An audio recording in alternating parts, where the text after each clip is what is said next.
There comes a time in life when your heart whispers, enough. Enough of overthinking, enough of chasing, enough of holding on to what's breaking you. That moment, that quiet surrender, is when you begin to understand the truth. Peace doesn't come from controlling everything. It comes from letting go and trusting God with what you cannot change. This video is not just another motivational message. It's a divine reminder, a spiritual awakening for your soul. Because many of us are walking through life, carrying burdens that were never meant for us. We cling to people God has already released. We replay moments He's already forgiven. And we fight battles that were never ours to fight. But when you finally say, "Lord, I give it to you," something shifts in the atmosphere. The weight you've been carrying begins to lift. Your heart begins to breathe again. And that inner storm that once felt endless begins to calm.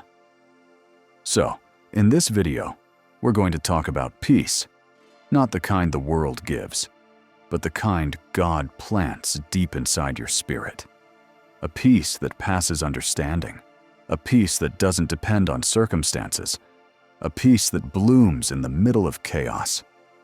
If this message reaches your heart today, don't forget to subscribe, like, and share this channel, because this isn't just content, it's a message sent to your soul at the right time. Turn on notifications, and let every word that follows remind you of this truth.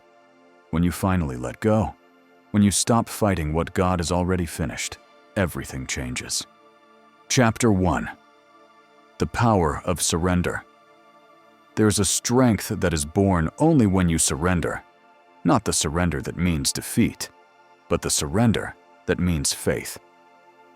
You see, the world teaches us to hold on, to fight, to chase, to never let go. But the Spirit of God whispers something different. He says, "Be still and know that I am God." That's not a call to give up. It's an invitation to trust. Because the moment you stop trying to control every outcome, you make space for divine intervention. Most people spend their whole lives wrestling with what they cannot change. They replay old conversations, cling to the what-ifs, and try to rewrite chapters that God has already closed. And in doing so, they lose the very peace they're praying for. But surrender, true surrender, is the moment you look up and say, "God, I don't understand it, but I trust you." That's when heaven begins to move.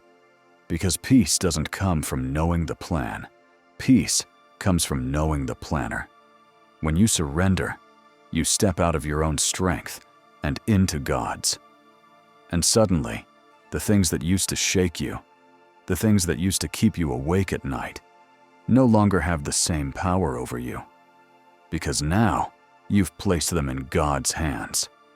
And there's no safer place than that.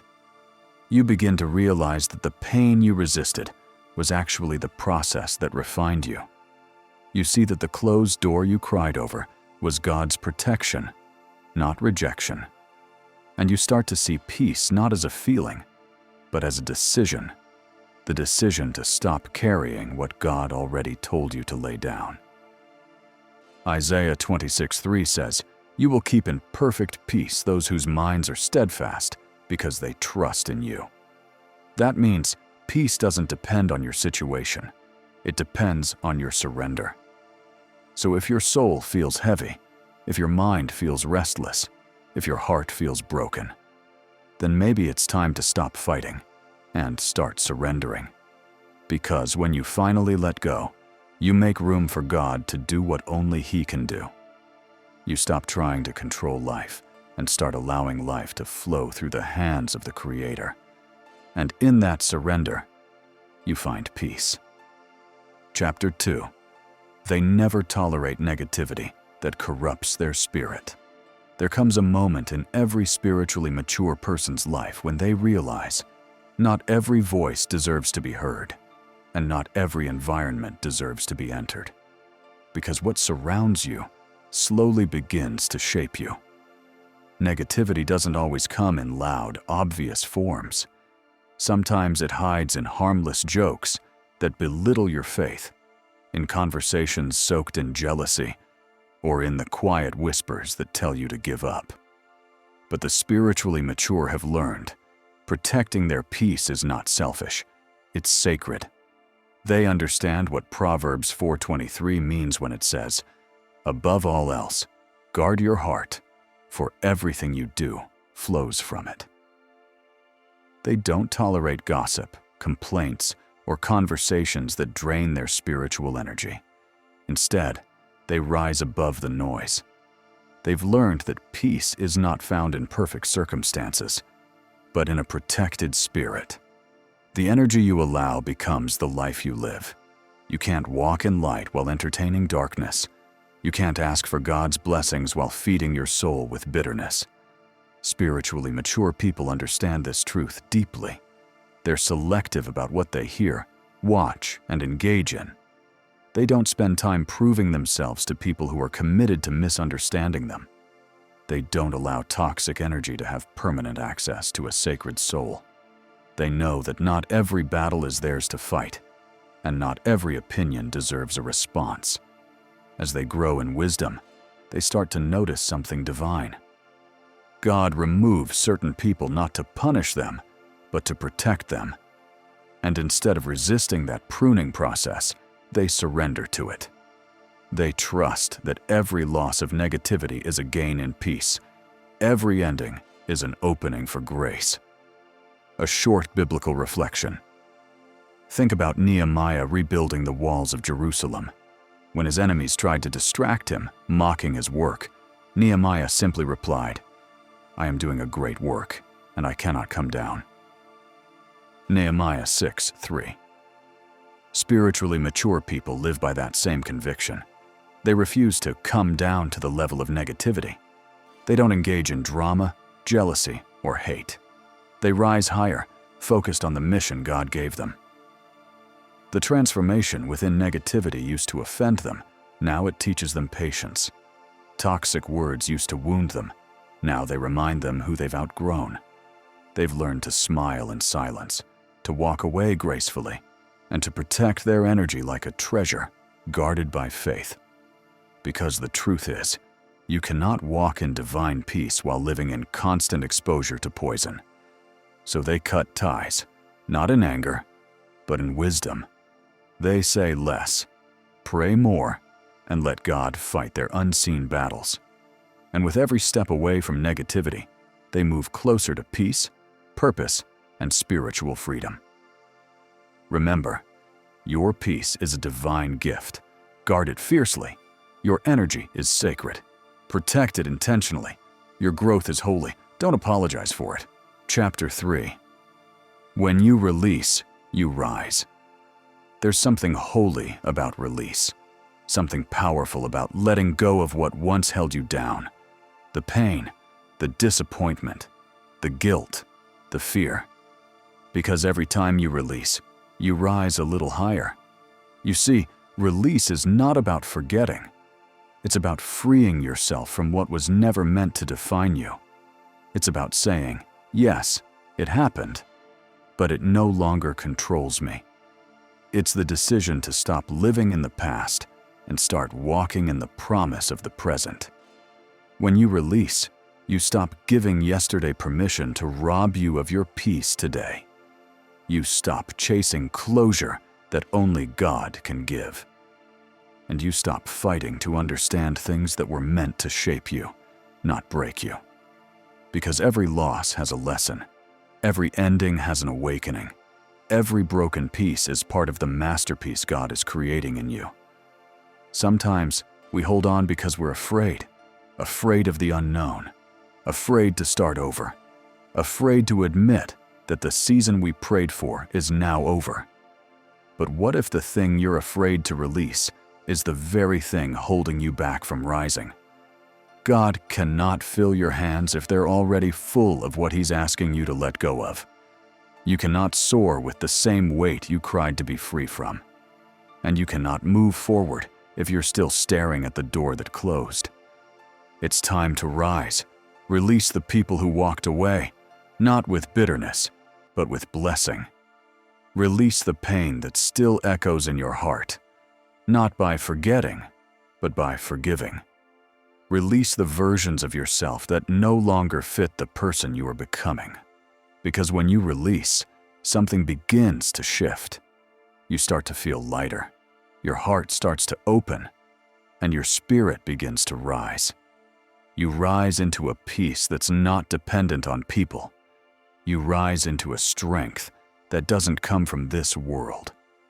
You rise into the version of you that God always saw, even when you were still buried under your pain. Isaiah 40:31 says, "But those who wait on the Lord shall renew their strength. They shall mount up with wings like eagles. They shall run and not be weary. They shall walk and not faint." That's what happens when you release. You rise. Like the eagle, you soar above the storms that once terrified you. You no longer fight the wind. You use it to lift you higher. You no longer fear the change. You become the change. Because every release is a resurrection. Every time you let go of what's not meant for you, God breathes new life into what is. He gives you new dreams, new strength, new direction. And one day, you'll look back and realize everything you lost was never truly loss. It was a divine exchange. God took what was heavy and gave you wings. He took your pain and gave you purpose. He took your tears and turned them into testimony. So don't be afraid to let go. Don't be afraid to rise, because every time you release, you rise closer to who you were created to be. You rise stronger, you rise wiser, you rise freer, and you rise in peace. So today, close your eyes, take a deep breath, and whisper these words. Lord, I release what no longer serves my soul. Lift me, heal me, raise me into the peace you've prepared for me. Because the moment you release, you rise. Chapter 4. The stillness that follows. There is a sacred silence that comes after you let go. It's not empty. It's not lonely. It's holy. It's that stillness that follows every storm. When the winds finally calm, the waves rest, and for the first time in a long time, you can hear your own heart again. That stillness, that peace, is God's whisper. It's His way of saying, "You see, I was with you all along." You start to notice the little things again. The beauty in the morning light, the warmth in a stranger's smile, the softness in your own breath. And you realize that life didn't get easier. You just got lighter. Because peace doesn't mean your problems disappeared. It means your spirit finally stopped fighting battles that weren't yours to fight. The stillness that follows letting go is the reward of trust. It's the moment when your heart finally aligns with heaven's rhythm. You stop asking why, and you start saying, "Thank you. Thank you for the lessons. Thank you for the strength that pain gave me. Thank you for closing the doors that weren't meant for me. Thank you for the peace that silence brings." In the stillness, you realize something sacred, that peace isn't found in noise, it's found in presence. The presence of God, the presence of gratitude, the presence of being right here, right now, with nothing missing, nothing broken, just peace. Psalm 46:10 says, "Be still and know that I am God." It doesn't say struggle and no, or worry and no. It says, be still. Because in stillness, faith grows. In stillness, God speaks. And in stillness, your soul finally rests. The world will try to pull you back into noise, back into chaos, competition, comparison. But when you've tasted the stillness of peace, you no longer crave the noise of distraction. You begin to protect your peace like it's the most valuable treasure you own, because it is. And it's in that stillness that you start to see the new version of yourself emerging. Calmer, wiser, stronger. unbothered by things that once shook your spirit. Not because you stopped caring, but because you've learned that nothing is worth losing your peace over. This stillness, it's the sound of alignment, the sound of your heart beating in harmony with God's will, the sound of divine order returning to your life. You feel safe again, not because life is perfect, but because you finally know who holds it all together. And that's when everything changes. The stillness becomes your sanctuary. Your quiet time becomes your power. You no longer chase peace. You carry it. Because peace isn't a place you go. It's a presence you live in. It's walking through life, knowing that no matter what happens, God's got you. And nothing, no person, no circumstance, no setback can take that peace away from you. So today, find your stillness. Turn down the noise of the world and tune in to the whisper of God. Because peace was never missing. It was simply waiting for you to be still enough to feel it. Chapter 5. God's timing and the beauty of waiting. There is a divine rhythm to life, a sacred timing to everything under heaven. But the hardest part of faith is waiting. Waiting for prayers to be answered. Waiting for the door to open. Waiting for the pain to make sense. Waiting for the promise to come alive. And in that waiting, it's easy to question God. It's easy to wonder, Lord, did you forget me? It's easy to mistake silence for absence. But the truth is, God's silence is never a sign that He's left you. It's often a sign that He's working in ways you cannot yet see. You see, God doesn't rush. He doesn't panic. He doesn't delay out of neglect. He delays because He's developing you. There are blessings that can't come too early, because if they did, they would break you instead of build you. So He waits until your faith is strong enough to carry what He's preparing to give, until your heart is healed enough to handle what's next, until your character has grown enough to stand in the place you've been praying for.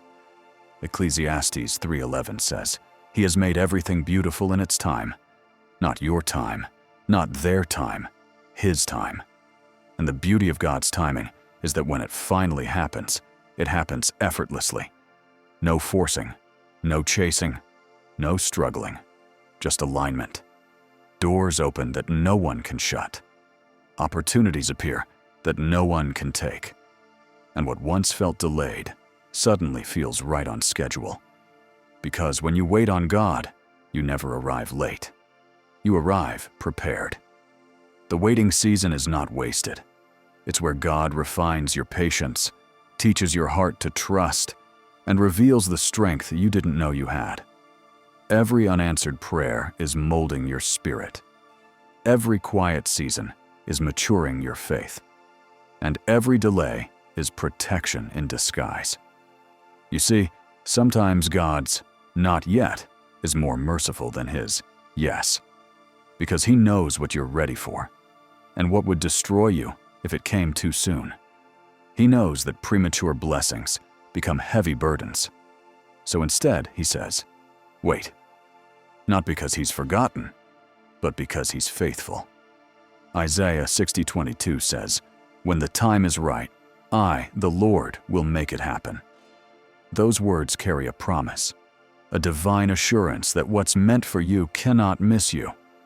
It doesn't matter how long it takes, who walks away, or what changes around you. When God says it's time, everything will align.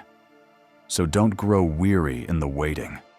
The waiting is where peace and patience hold hands. It's where you stop asking, "When, God?" and start saying, "Whenever you're ready, Lord, I'm ready too." Because faith isn't proven in the miracle. It's proven in the waiting for one. The waiting season is not punishment. It's preparation. It's God taking His time because what He's building through you is meant to last. And the longer the wait, the greater the blessing. So trust Him, even when it feels slow, even when nothing seems to move, even when everyone else seems to be ahead of you. Because you're not behind, You're being aligned.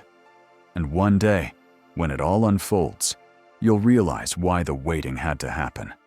You'll thank Him for every delay, every detour, every unanswered prayer, because they led you to something greater than you ever imagined. So rest in this truth. God's timing is never late. It's never wrong. It's never wasted. It's perfect. And the moment you stop fighting His pace, you'll find peace in His process. Because in God's time, everything that was once confusing will make sense, and everything that was once heavy will feel light. And that's the beauty of waiting. It teaches you not just to believe in God's promises, but to trust His timing.